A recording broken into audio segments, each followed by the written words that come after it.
വിഴിഞ്ഞത്തെ mothership സ്വീകരണ ചടങ്ങിൽ പങ്കെടുക്കില്ലെന്ന് Thiruvananthapuram Latin അതിരൂപത archbishop doctor Thomas J നെറ്റോയുടെ പേര് നോട്ടീസിൽ കണ്ടത് മാത്രമേയുള്ളൂ. ഔദ്യോഗിക ക്ഷണം ലഭിക്കാത്തതിനാലാണ് വിട്ടുനിൽക്കാൻ തീരുമാനമെന്ന് സഭയുടെ വിശദീകരണം. വിരളമായ ശാലിനി ശരിയാണ്. ശാലിനി, ഈ സാഹചര്യത്തിലാണ് സഭ ഇത്തരം ഒരു നിലപാട് സ്വീകരിച്ചത്. മണിക്കൂറുകൾ മാത്രമാണ് തിരുവനന്തപുരം വിഴിഞ്ഞം അന്താരാഷ്ട്ര തുറമുഖത്തേക്ക് മദർഷിപ്പ് എത്താൻ പോകുന്നത്. തുടക്കം മുതൽ ആരംഭിച്ച വിവാദങ്ങൾ ഈ അവസാന മണിക്കൂറുകളിലും തുടരുകയാണ് എന്നുള്ളതാണ് ഇപ്പോൾ ലത്തീൻ അതിരൂപതയുടെ ഈ പ്രതികരണത്തിൽ നിന്ന് നമുക്ക് മനസ്സിലാക്കാൻ സാധിക്കുന്നത്. വിഴിഞ്ഞം ട്രയൽ റൺ ചടങ്ങിൽ പങ്കെടുക്കില്ല എന്നുള്ളതാണ് തിരുവനന്തപുരം ലത്തീൻ അതിരൂപത ഇപ്പോൾ അറിയിക്കുന്നത്. ഔദ്യോഗിക ക്ഷണമില്ലാത്തത് കൊണ്ടാണ് വിട്ടുനിൽക്കൽ. ഒപ്പം തന്നെ നോട്ടീസിൽ വിശിഷ്ട സാന്നിധ്യമായി തോമസ് ജെ നെറ്റോയുടെ പേരുണ്ട്, എന്നാൽ ക്ഷണമില്ലാതെയാണ് പേര് ചേർത്തത് എന്നുള്ളതാണ് ഇപ്പോൾ ലത്തീൻ അതിരൂപത വ്യക്തമാക്കുകയും ചെയ്തിട്ടുള്ളത്.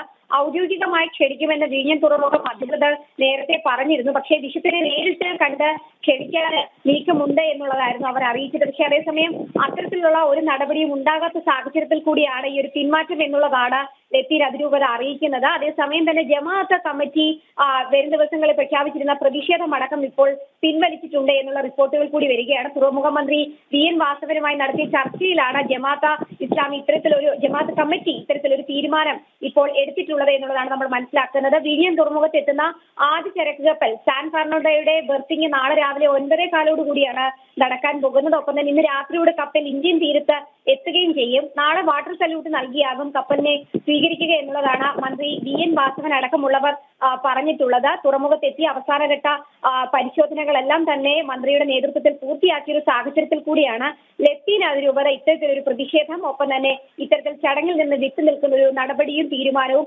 ഔദ്യോഗികമായി അറിയിച്ചിട്ടുള്ളത്. സുരേഷ്.